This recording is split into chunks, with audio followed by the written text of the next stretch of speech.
What's going on, dude? I don't know shit about what happened this week. You've got a bone to pick, says Big Row 1. Zachary Cregger, I've got a bone to pick. Well, pick it, dude. What's up? And what bone did I have to pick with Zaddy Cregger? Well, it's that he's just never directed a good movie. And we all know how well his first attempt at directing a good movie went. But today, in our special spotlight episode of Triple Feature, Single Feature, Uno Feature, we're going to be discussing Barbarian from Whitest Kid You Know's own Zach Cregger. And I'm going to have to be very spoilery with this review. So this little start is going to be go see it. It is worth it if you like it or don't. It's entertaining and it'll give you something to talk about. That's basically all I can say about the movie because at its core, saying anything plot-wise is just going to ruin it. So go see it. It's not that scary. A lot of the previews have been saying, scariest movie in years. This movie will make you cry. They even did the lame POV theater audience shot where they're like, whoa! But it really isn't that bad. It's more funny, if anything. So go see it. It's good. But to get into spoiler reviews, the movie itself is neatly split into 3 sections. So that will be how I separate this review. I'll say everything I like about each section. And, not a lot of stuff, but there is some stuff that I will critique because, let's face it, Zach deserves it. Fucking wow, Zach. So the first half of this movie, and really I guess kind of all 3/3 of this movie, feel like completely separate movies. This first main section, though, is just all about being a red herring. Zach clearly, and I say this with a lot of love, kind of probably wrote this around the first reveal after the end of this first act, because that is like the strongest moment in the entire movie, which is when the mother is first revealed. I saw a lot of people comparing it to Malignant as like a movie that like shifts tone all of a sudden, when it's very clearly more like a Psycho twist, where like Norman Bates reveals himself as the villain kind of out of nowhere. At least, well, now everyone knows that he's the Psycho, but if you had seen that back when it first came out, I bet no one saw the shower scene coming. So that's basically what Zach was going for, a more freaky and grotesque version of the shower scene, and it works very well. It definitely deserves a little bit of primo kino, and I will say that it is the strongest element of the movie and most of it's built around it, but that does not mean that the rest of the movie suffers. But the characters do suffer a little bit, specifically because of this first act. We all are thinking, how is Bill Skarsgård's character bad in some way? Like, obviously, that's what we're going for. That's why he was cast, because he's already Pennywise, so we have that going in it, that he's usually a horror villain. I think he was a villain in some other weird indie movie, too. But obviously, it turns out he's a good guy. But the problem with this is that the main character, the female lead, is kind of not given anything to do except be suspicious of Bill Skarsgård's character, and then kind of get to like him a little bit. But the way she gets to like him is because of some weird coincidence having to do with Detroit jazz, like underground cult thing. And just that alone is also like a red herring. It's supposed to be like, how in the heck is this just a weird coincidence that he happens to be exactly what she's researching on? And so that like big part of her character, probably like her only character trait, is that she's like gonna be a documentary assistant on this jazz movie. We really don't get to know anything else about her, and we get to know a lot about Keith, Bill Skarsgård's character. But spoiler, as this is spoiler, he dies at the very end of this act. So we got to know all about him. Kind of liked his character. Kind of felt bad that she was suspicious about him, and he's gone, and we haven't really gotten anything to like about her. In fact, I think Zach kind of wrote her in a way that he wanted it to seem like a strong female character, like how she like dealt with Bill Skarsgård, like not like too rude because there's just some random dude she'd met, but also not too nice because also just some random dude she met. But I think it's kind of came off a little robotic, almost like a guy trying to write what a woman would think. And to be fair to Zach, he's only ever written for dudes who dress up as women. So, I mean, give him some credit. He might get better at that as it goes along. But I think the real issue was that he wanted her to seem suspicious. And in doing that, it kind of made her character come off as just wanting to have that motivation, even though it didn't feel supernatural in times. And then the only thing that we get to see her do that's like really like ingenious or smart in this first act is like her mirror reflection of the light to look down the tunnel. And that is just kind of silly. Like she could have just done her phone flashlight, which everyone else does. The two guys use their phone flashlights later in the movie. So her weird mirror setup is just to make her look smart, even though it's kind of convoluted. And I don't know, it didn't make me think she was that smart, even though it is a cool visual. But other than that, the first act is great, albeit not really what the movie's about, which is really fun. That this whole first half is kind of thrown out the window. It's like it's supposed to lead into a different movie, which I guess is kind of the Malignant comparison because it was supposed to be like a poltergeisty movie in the beginning of that. But I really like this first half, and I think this is Zach's probably original idea going forward into it. And it definitely shows because it's the most well-developed portion of the movie. But let's go on to the section 2, where the comedy really takes over, as we are introduced to Justin Long's character, and it really becomes like a kind of dark comedy for a little bit, as he's dealing with his allegations, his Me Too movement. And I think this is actually another interesting point that kind of carries or kind of envelops the whole rest of the movie, is this idea of like toxic masculinity, at least specifically in regards to like the Me Too. Or she didn't say no per se, she just wasn't like really into it, like when it comes to like the frat date rape type stuff. And I think Zach probably has, at least in the industry he's in, probably had some instances where he's known people who have had this happen to them, and he makes a very clear statement here. I don't want to say like anything like he's trying to defend these people, because he's definitely not. But I think it really kind of takes over the script in a weird way that doesn't really fit with the rest of the themes, as it fits in with the mother character and kind of the idea of wanting to have like a purpose to do what you were put here to do, I guess the natural order of things, which is kind of predicated by another aspect, but that's in the third act, and we'll get to that. But we got to continue on with Justin Long's spiel, which is by far the funniest section of the movie. I think the whole theater laughed when he's measuring the square footage for the Airbnb.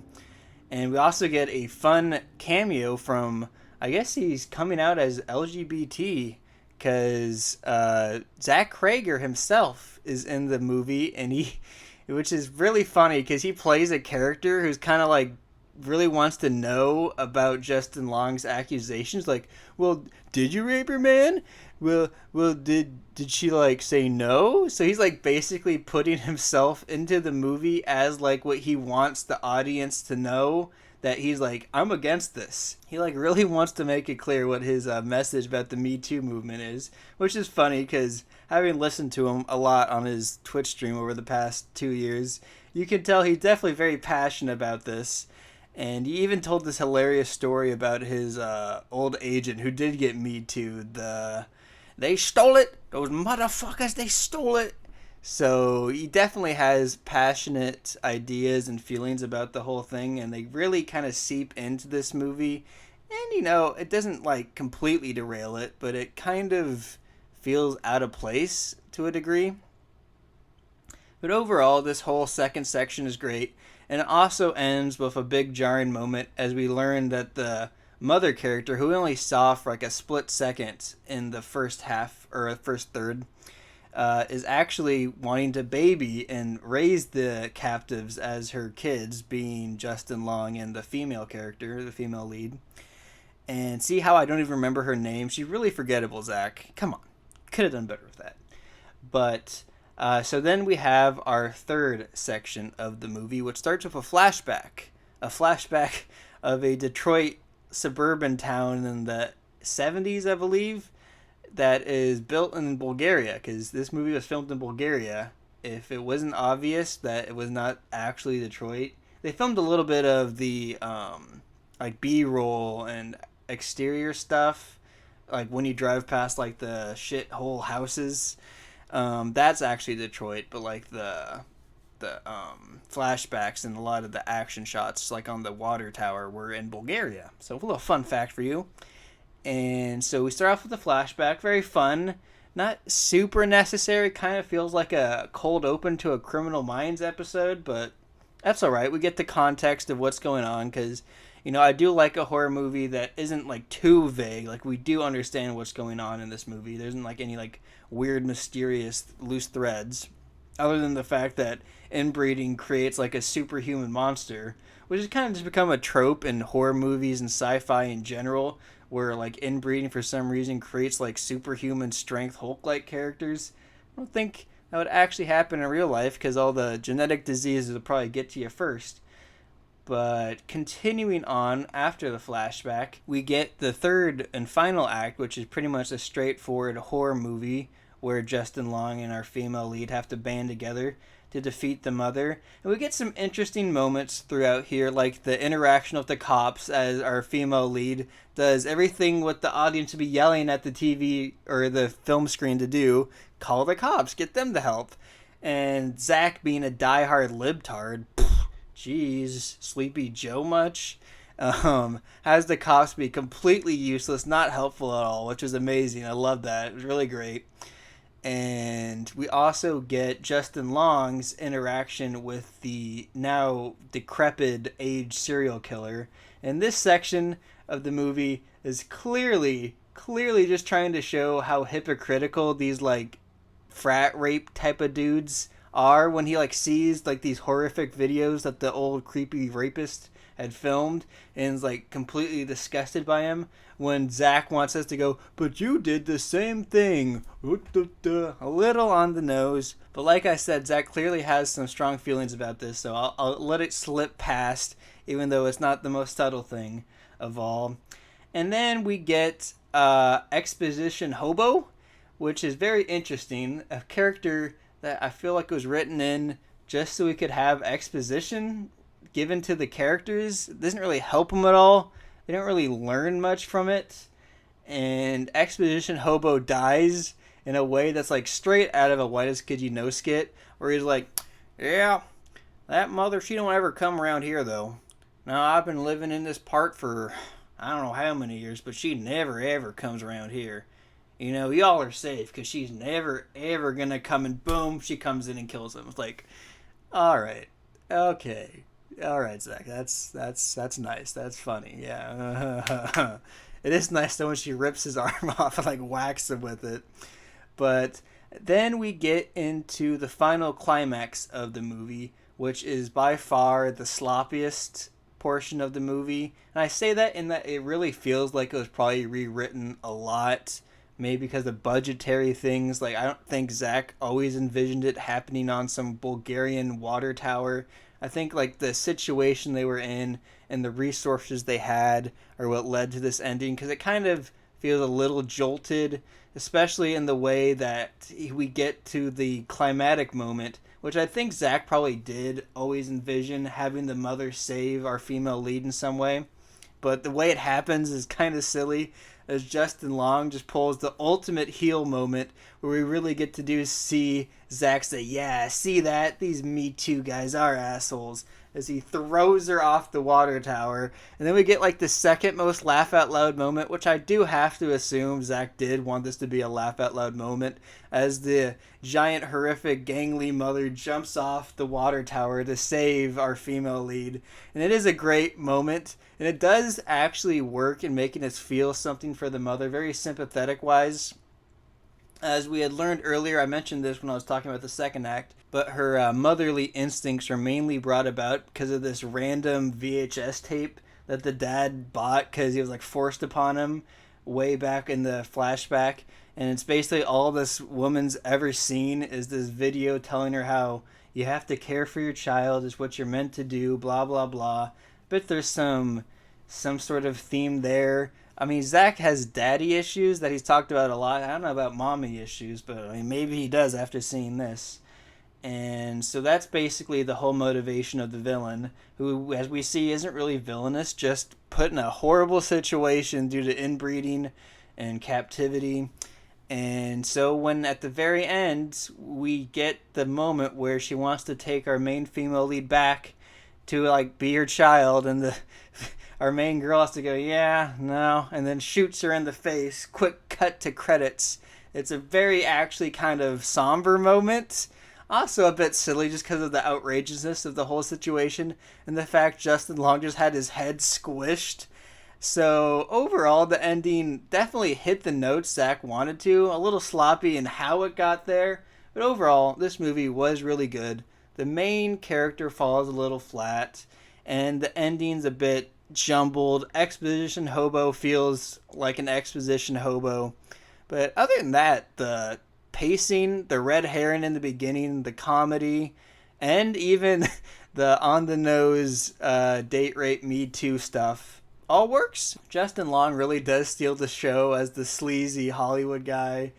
And overall, I think I'd recommend this to anyone. It's really not that scary. It's funny. The tension's there. And it's a great first outing from Mr. Cregger. So let's see if he can keep it going. He might even go ahead and make Miss March 2. Why not? No, he won't do that. Rest in peace, Trevor. But hope you guys liked the review. I'll see you guys later. And if you guys didn't know already, the mom's getting a baddie alert because damn was she a baddie. Alright, peace out. Oh, and I was talking about the mom on the breastfeeding video on the VHS tape. She got some nice knockers, yeah. Alright, see you guys. For my life, can't say that, girl. Don't tell me you could say that shit. All she want is payback for the way I always play that shit.